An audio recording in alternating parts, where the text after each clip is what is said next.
우리는 지금 이 누가복음 15장에 기록된 둘째 아들의 비유에 대해서 하나님의 말씀을 계속해서 한 달에 한 번씩 나누고 있습니다. 여러분, 둘째 아들이 아버지를 찾아가서 무엇을 요구하는 것입니까? 유산을 요구합니다. 유산을 요구하는 것이에요. 여러분, 그 유산을 가지고 어떻게 하는 것입니까? 아버지를 떠나서 먼 나라로 갑니다. 아버지를 떠나서 먼 나라로 갑니다. 먼 나라로 가서 아버지께 받은 유산을 어떻게 하는 것입니까? 그 돈을 잘 썼으면 얼마나 좋겠습니까? 그러나 그렇게 하지 않고 그 유산을 낭비하게 됩니다. 그 유산을 자신을 기쁘게 하는 일에, 사단을 기쁘시게 하는 일에 탕진하게 되는 거죠.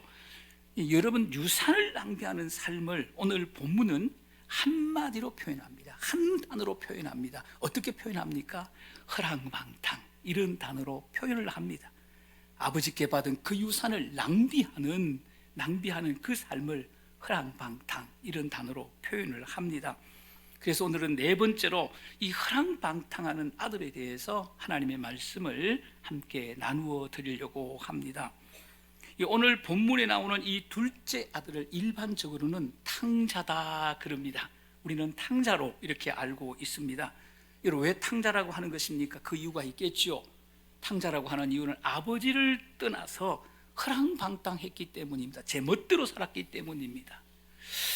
허랑방탕이라고 하는 이 헬라 말은 아소토스라고 하는 말입니다. 이 말에는 중요한 세 개의 의미가 담겨져 있습니다.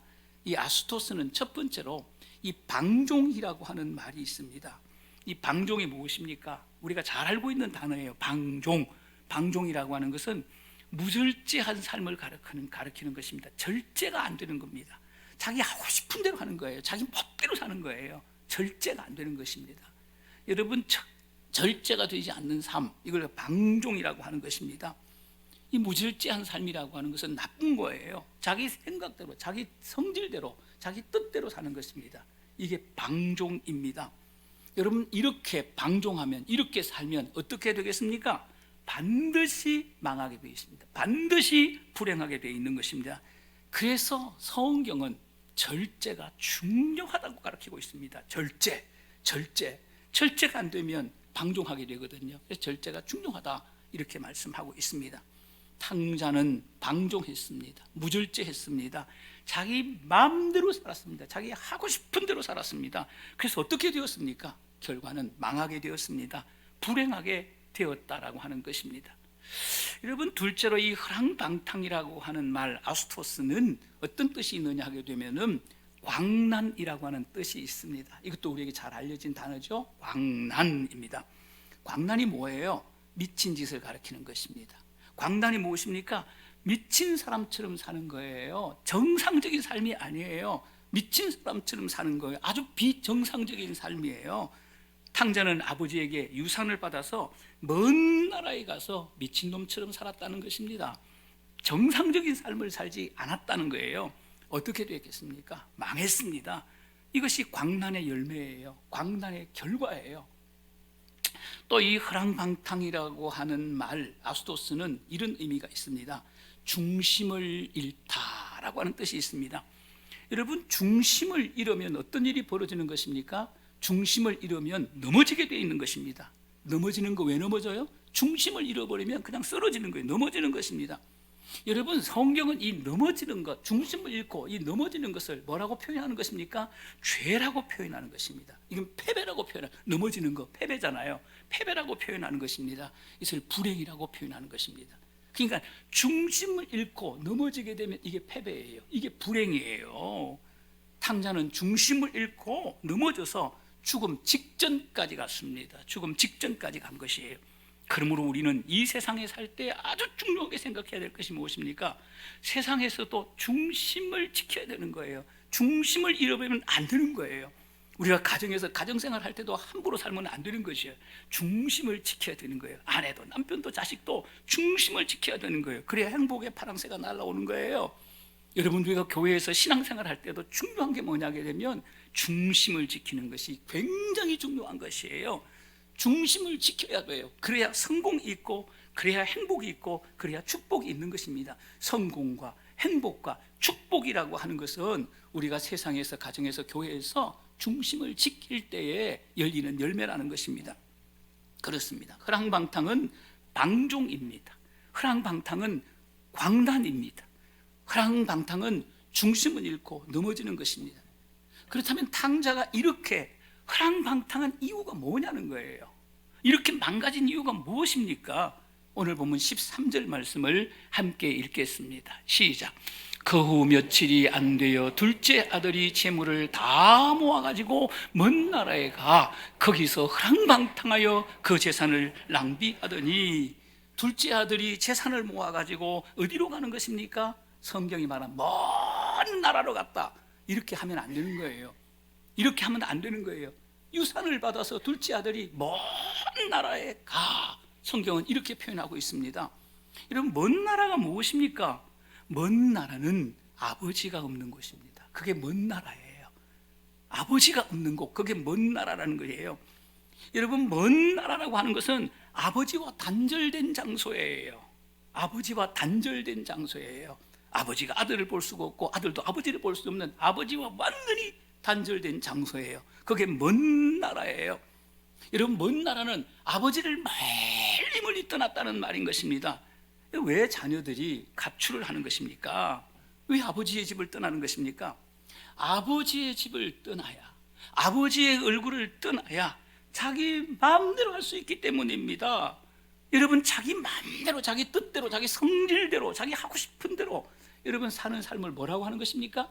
이걸 허랑방탕이다, 이렇게 말하는 거예요. 이렇게 살면 안 되는 거예요. 이렇게 살면 불행하게 돼 있고 망하게 돼 있다는 거예요. 여러분, 우리 인생에서 가장 중요한 게 뭐라고 생각하십니까?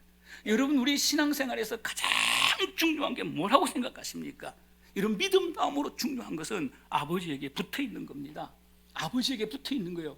여러분, 우리가 아버지를 믿고 있잖아요. 하나님 아버지를 믿고 있는 사람들의 우리는, 여러분, 우리가 하나님 아버지를 믿고 있다면 그 다음에 가장 중요한 게 뭐예요? 그 아버지께 붙어 있어야 되는 거예요. 그 아버지와 함께 살아야 되는 거예요. 세상에 있을 때도 아버지와 함께 살고, 가정에 있을 때도 아버지와 함께 사는 거예요. 학교에 있을 때도, 직장에 있을 때도 아버지와 함께 사는 거예요. 우리는 가지가 나무에 붙어 있듯이 아버지께 붙어 있어야 되는 거예요. 이거보다 더 중요한 게 없어요. 이게 돼야 그 다음이 되는 거예요. 이게 돼야 온갖 좋은 것들이 우리에게 일어날 수 있는 거예요. 아버지께 붙어 있으면, 아버지와 함께 살면 실수는 할 수 있어도 허랑방탕은 하지 않습니다. 여러분, 실수하고 허랑방탕은 다른 거예요. 실수는 무엇입니까? 넘어지는 거잖아요. 일어나면 되는 거예요. 그렇죠? 허랑방탕은 무엇입니까? 넘어져서 지 맘대로 사는 거예요. 그렇죠? 실수는 일어나면 되는 거잖아요. 허랑방탕은 뭡니까? 일어나서 돌아와야 되는 거예요. 일어나서 돌아와야 되는 거예요. 여러분, 실수하고 허랑방탕은 다릅니다. 우리와 아버지께 붙어 있게 되면, 아버지와 함께 살게 되면 우리가 부족하기 때문에 때때로 실수할 수 있어요. 그러나 허랑방탕하지는 않는다는 거예요. 그렇다면 우리 기독교인들이 아버지와 함께 사는 거, 아버지께 붙어 있는 것이 무엇입니까? 성경은 우리에게 세 가지로 말씀하거든요. 여러분, 예배입니다. 우리가 이렇게 모여서 주일날 이렇게 모여가지고 하나님 앞 예배하는 것이 무엇입니까? 아버지와 함께 있다라고 하는 증거예요. 예배입니다. 예배. 둘째는 기도하는 것입니다. 우리가 시시때때로 무시로 어디에 있든지 하나님 앞에 기도하는 것은 무엇입니까? 아버지의 임재 가운데 있는 거예요. 기도는 뭐냐면 아버지의 임재 가운데, 아버지를 생각하지 아니하고, 여러분, 아버지 임재 없이 어떻게 기도할 수 있는 것입니까? 아버지가 생각이 안 나면 기도 안 하거든요. 아버지가 생각이 나야 기도하거든요. 기도는 아버지의 임재 가운데 있는 거예요. 아버지와 함께 하는 거예요. 성경을 읽는 것입니다. 여러분, 왜 우리가 성경을 읽는 거예요? 성경은 하나님의 말씀이에요. 말씀이 육신이 되어 우리 가운데 거하심에 우리가 그 영광을 보니 아버지의 독생자의 영광, 은혜와 진리가 충만하더라. 이 말씀은 하나님이세요. 하나님이세요. 그러니까 성경을 읽는 것, 이게 아버지와 함께 사는 것이고 아버지께 붙어 있는 삶인 것입니다. 여러분, 기억하시기 바랍니다. 성경을 떠나는 것은 아버지를 떠나는 거예요. 이런 성도들이 너무 많아요. 여러분, 기도를 떠나는 것은 아버지를 떠나는 거예요. 여러분, 예배를 떠나는 것은 아버지를 떠나는 거예요. 그러므로 우리는 아버지께 붙어 있어야 됩니다. 아버지와 함께 살아야 돼요. 아버지와 함께 살아야, 그래야 아버지의 가족이 되는 거예요. 이것이 행복의 비결이고, 이것이 승리의 비결이고, 이것이 축복의 비결이라는 것이에요.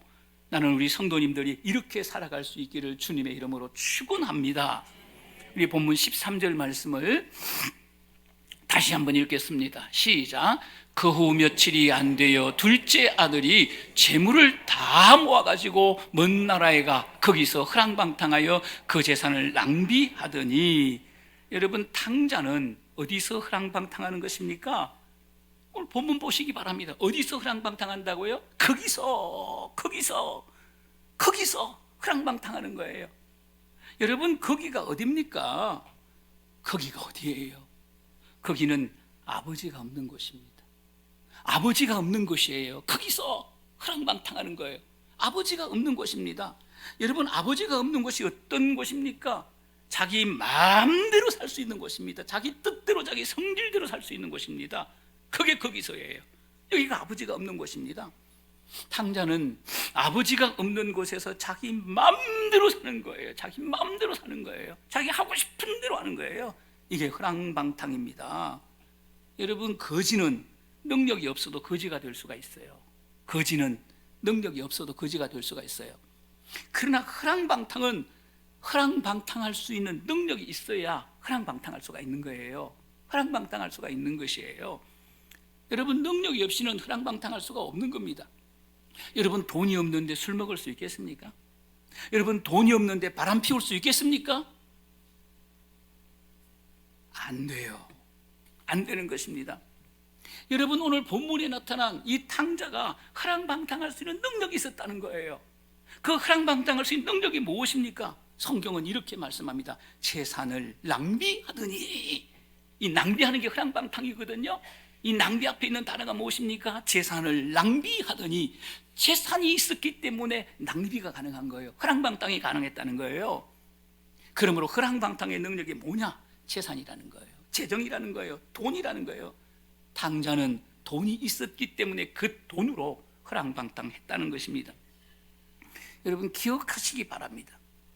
아버지를 떠난 사람은 반드시 허랑방탕하게 되어 있어요. 아버지가 없는데 어떻게 아버지의 뜻대로 살겠습니까? 아버지가 없으면 내 멋대로 살게 되어 있는 거예요. 그러니까 아버지를 떠난 사람은 허랑방탕하게끔 되어 있는 거예요. 허랑방탕이 무엇입니까? 재정을 낭비하는 거잖아요. 재정을 낭비하게끔 되어 있어요. 돈을 자기 마음대로 쓸 수 있습니다. 그래서 성경은 아버지를 떠난 사람의 돈에 대해서 이렇게 말씀합니다. 일만하게 뿌리가 되나니.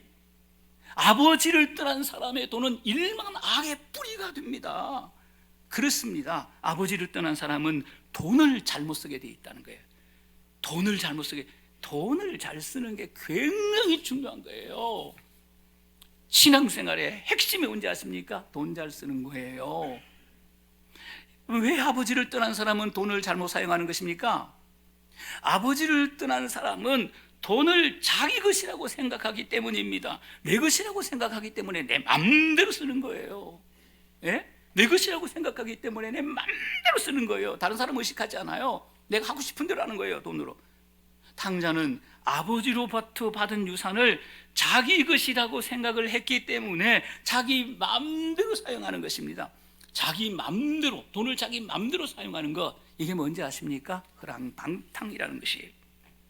그러나 돈의 주인이 내가 아니라 하나님이라고 믿는 청지기 신앙을 가지고 있는 사람은 절대로 돈을 함부로 쓰지 않는 거예요. 자기 마음대로 쓸 수가 없어요. 절대로 내 마음대로 쓸 수가 없는 것입니다. 돈의 주인이 하나님이신데 어떻게 돈을 함부로 쓸 수 있겠습니까? 돈의 주인이 하나님이신데 어떻게 돈을 내 마음대로 쓸 수 있겠습니까? 돈을 자기 것이라고 생각하는 사람의 특징이 있습니다. 첫 번째 특징이 무엇인지 아십니까? 돈을 좋은 일에도 쓰지 아니하고 나쁜 일에도 쓰지 않습니다. 이런 분들 참 많아요. 좋은 일에도 안 써. 네, 나쁜 일에도 쓰지 않습니다. 많아요, 이런 분들. 돈을 나쁜 일에 쓰지 않지만 돈을 남을 위해 한 푼도 쓰지 않습니다. 한 푼도 쓰지 않습니다. 여러분, 이런 사람을 우리는 누구라고 하는 것입니까? 구두쇠라고 하는 것입니다. 구두쇠가 너무 많아요. 성도들 중에서도 구두쇠가 너무 많아요. 그래서 하나님은 구두쇠가 되지 말라 이렇게 말씀하십니다. 성경이 뭐라고 말씀하시는 것입니까? 주는 것이 받는 것보다 복되도다 이렇게 말하는 거예요. 예? 주는 것이 받는 것보다 복되도다. 주는 것이 복이라는 거예요. 복 받기 위해서는 뭐예요? 주라는 거예요. 하나님께 영광을 돌리기 위해서는 주라는 거예요. 주라고 합니다. 나누라고 합니다. 섬기라고 하는 것입니다. 돈을 잘 쓰는 게 이렇게 중요한 거예요. 이렇게 중요한 거예요. 돈을 사용하는 것을 보면 그 사람의 인격을 알 수가 있어요. 그 사람의 신앙을 알 수가 있는 것입니다. 그래서 돈을 인격의 척도라고 하고 돈을 영성의 척도라고 하는 것이에요. 돈을 잘 사용하는 것이 인격자입니다. 여러분 이거 아셔야 돼요. 돈을 잘 사용하는 것이 인격자예요. 아무리 순두부처럼 부드럽고 시도 때도 없이 싱글벙글 웃어대도 구두쇠는 인격자가 아니에요. 구두쇠는 영성과 관계가 없어요. 이걸 아셔야 되는 거예요. 아무리 새벽기도 열심히 하고 아무리 교회 봉사 열심히 해도 구두쇠는 인격과 관계가 없는 것입니다. 영성과 관계가 없는 것입니다.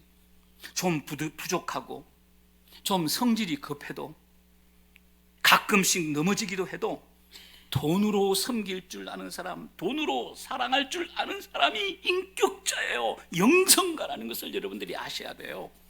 성경을 보시기 바랍니다.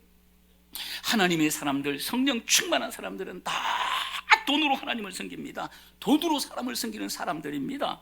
돈으로 하나님을 기쁘게 하고 돈으로 사람을 기쁘게 하는 사람들이었어요. 성령 충만한 초대교회 성도들을 보시기 바랍니다. 물건을 서로 통용합니다. 니께 내게 없어요. 필요하면 갖다 쓰라는 거예요. 재산을 팔아서 가난한 사람들에게 나눠주는 겁니다. 구제하는 것입니다. 그래서 초대교회의 특징이 뭡니까? 구제예요. 구제. 재산 팔아서 가난한 사람들에게 다 나눠줬어요. 예수님을 만난 마리아를 보시기 바랍니다. 향유 옥합을 깨뜨려서 예수님의 머리에 부어버립니다. 이게 영성이에요. 여러분 이게 인격이라는 것입니다. 고상한 척하는 것이 인격이 아니에요. 속지 마시기 바랍니다. 종교생활 열심히 하는 것이 영성이 아니에요. 진정한 인격, 진정한 영성은 돈을 잘 사용하는 것입니다. 돈으로 자기만 기쁘게 하는 사람이 아니라 돈으로 이웃을 기쁘게 하고 돈으로 하나님을 기쁘게 하는 사람입니다.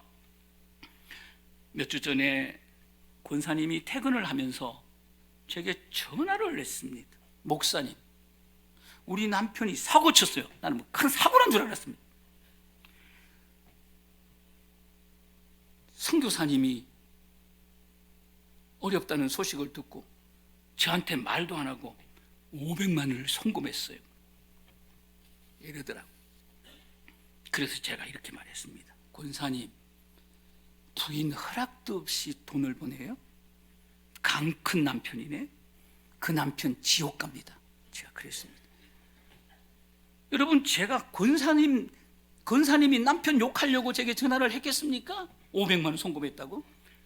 제가 남편 저주하려고 지옥 간다고 했겠습니까? 아니잖아요. 수준 높은 칭찬이잖아요.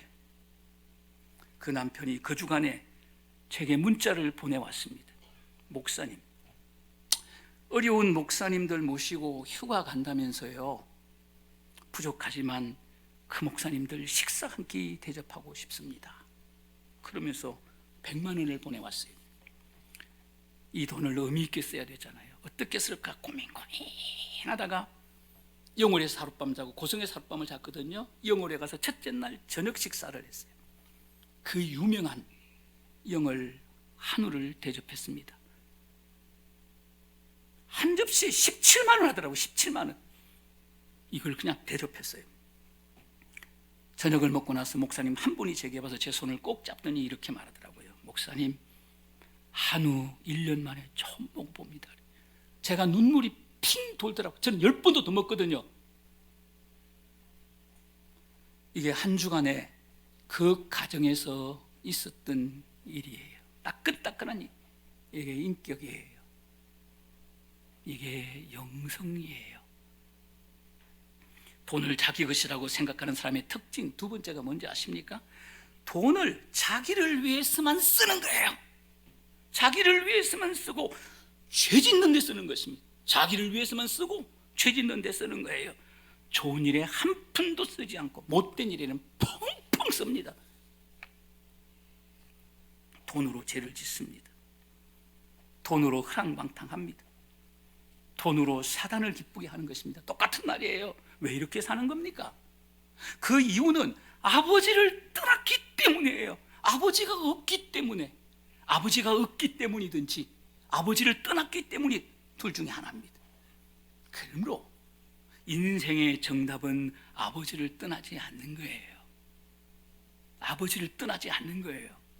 아버지와 함께 사는 거예요. 날마다 아버지께 목숨 걸고 붙어 있는 거예요. 이게 중요한 거예요. 나는 우리 금빛교회 성도님들이 이렇게 살아갈 수 있기를 주님의 이름으로 축원합니다. 본문 14절 말씀을 읽겠습니다. 시작.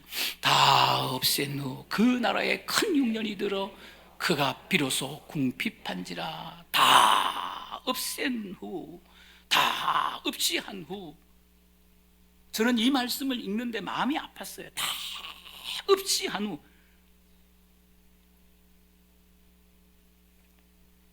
무슨 얘기예요? 다 없어졌어요.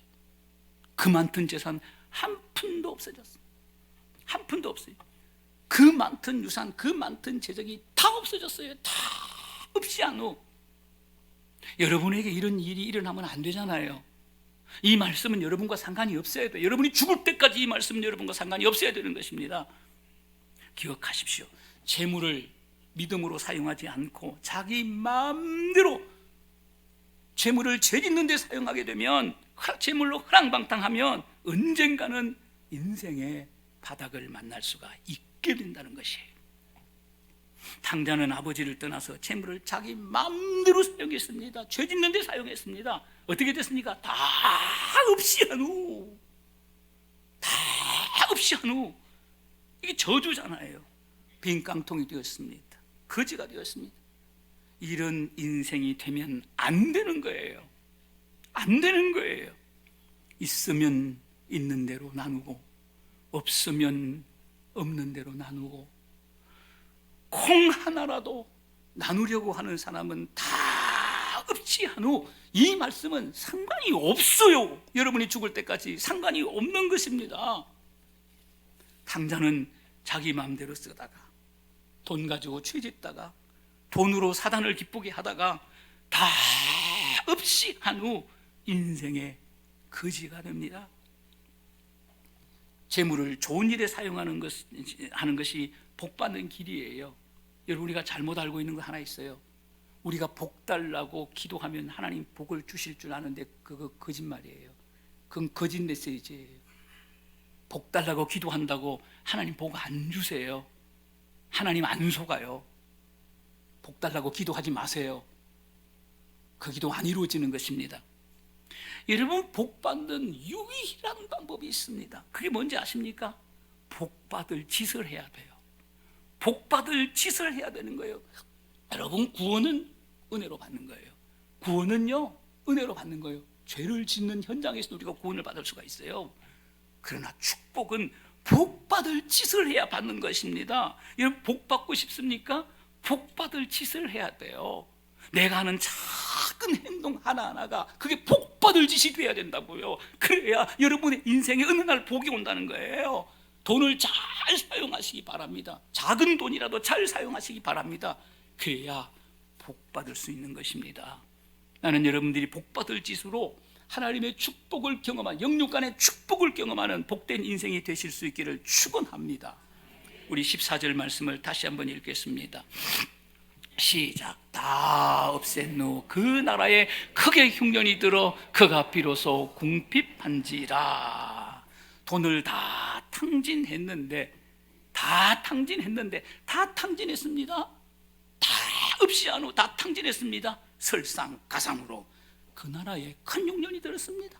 돈 한 푼 없는 빈 깡통이 됐는데 설상가상으로 그 나라에 큰 흉년이 들었습니다.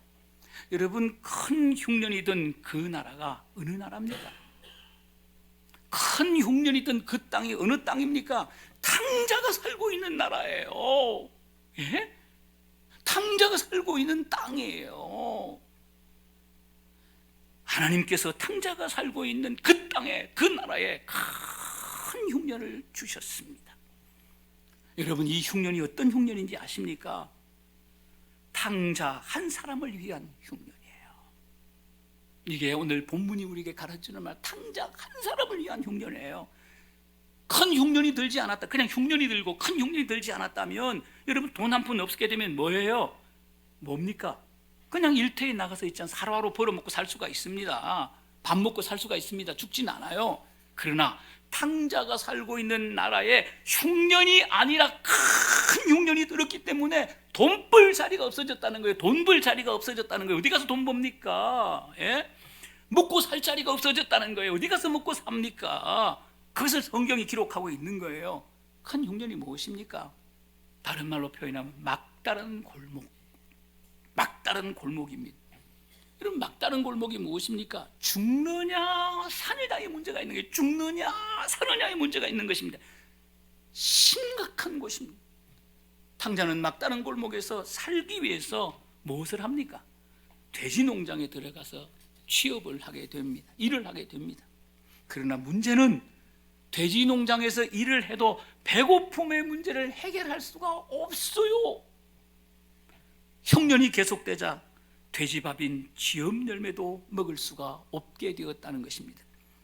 돼지는 쥐엄 열매를 먹을 수 있어도 탕자는 쥐엄 열매도 먹을 수 없게 되었습니다. 돼지보다 못한 인생, 짐승보다 못한 인생이 되었습니다. 먹을 게 없어요. 그럼 죽는 거잖아요. 이게 탕자의 막다른 골목입니다. 그렇다면 어떻게 하면 죽느냐 사느냐의 문제가 있는 이 막다른 골목에서 살아갈 수 있겠냐는 게, 살 수 있느냐는 거예요. 방법이 있습니까, 없습니까? 방법이 있습니다. 막다른 골목에서 살 수 있는 유일한 방법이 있는 거예요. 그것은 막다른 골목에서 돌아 나오는 거예요. 막다른 골목에서 돌아 나오는 거예요. 그것만 살 길인 것입니다. 막다른 골목에 있으면 죽습니다. 돌아서 나오는 길만이 사는 길입니다. 사랑하는 여러분, 복음이 무엇입니까? 아버지를 떠나서 죄의 자리, 허랑방탕하는 그 자리, 이 막다른 골목에서 아버지께로 돌아오는 거예요. 이게 복음이에요. 이게 복음, 이게 회개예요. 사랑하는 여러분, 인생의 막다른 골목에서 우리가 해야 될 일이 무엇입니까? 딱 하나입니다. 우리가 크고 작은 인생의 막다른 골목을 만나면 우리가 해야 될 일은 아버지를 생각하는 거예요. 아버지를 생각하는 거예요. 아버지를 생각하는 거예요. 그래야 살아요. 아버지를 생각하고 그 아버지께로 돌아오는 거예요. 이것만 살 길이에요. 이 방법에는 다른 방법이 없는 거예요. 인생의 막다른 길에 계신 분 계십니까? 크고 작은 인생의 막다른 골목에 계신 분 계십니까? 아버지를 생각하십시오. 하나님께만 답이 있음을 기억하시기 바랍니다. 그리고 그분에게 돌아오시기 바랍니다. 이것만이 회복의 방법이에요. 이것만이 살 길인 것입니다. 호세아 선지자는 아버지를 떠나 허랑방탕하는 백성들, 이 막다른 골목에 있는 자들에게 이렇게 웅변하고 있는 것입니다. 이렇게 외치고 있는 것입니다. 호세아서 6장 1절에서 2절 말씀을 우리 다 함께 한 소리로 읽겠습니다. 시작. 오라, 우리가 여호와께로 돌아가자. 여호와께서 우리를 찢어졌으나 도로 낫게 하실 것이요 우리를 치셨으나 싸매어 주실 것임이라. 여호와께서 이틀 후에 우리를 살리시며 셋째 날에 우리를 일으키시리니 우리가 그의 앞에서 살리라. 살리라. 할렐루야. 뭐라고 말하는 겁니까? 여호와께로 돌아가자. 여러분, 선지자의 메시지가 뭐예요? 우리가 선지서가 있잖아요. 선지자의 모든 말씀을 한 단어로, 한 문장으로 요약하면 뭐예요? 여호와께로 돌아가자. 컴백 투 턴이란 말이에요. 여호와께로 돌아가자. 그게 선지서의 메시지예요. 죄의 자리, 실패의 자리, 막다른 골목에서 여호와를 생각하고 여호와께로 돌아오라고 외치고 있는 것입니다. 여호와께로 돌아가면 어떻게 하신다고 하나님께서 친히 약속하십니까? 낫게 하실 것이다. 이게 살 길이에요. 싸매어 주실 것이다. 이게 살 길이에요. 일으켜 주실 것이다. 이게 살 길이에요. 살게 할 것이라고, 회복시켜 줄 것이라고 우리 주님께서 약속하셨습니다. 그러나 그래서 여호와께로 돌아오면 뭐라고요? 그 앞에서 살리라. 그 앞에서 살리라. 여호와를 생각하고 여호와께로 돌아오면 그 앞에서 살리라. 그가 살리신다는 거예요. 이렇게 선언하고 있는 것입니다. 이는 여호와 하나님의 말씀입니다. 크고 작은 인생의 막다른 골목에서 여호와를 생각하고 여호와께로 돌아가는 우리 큰빛교회 성도님들이 다 되실 수 있기를 축원합니다. 살아계신 하나님 아버지,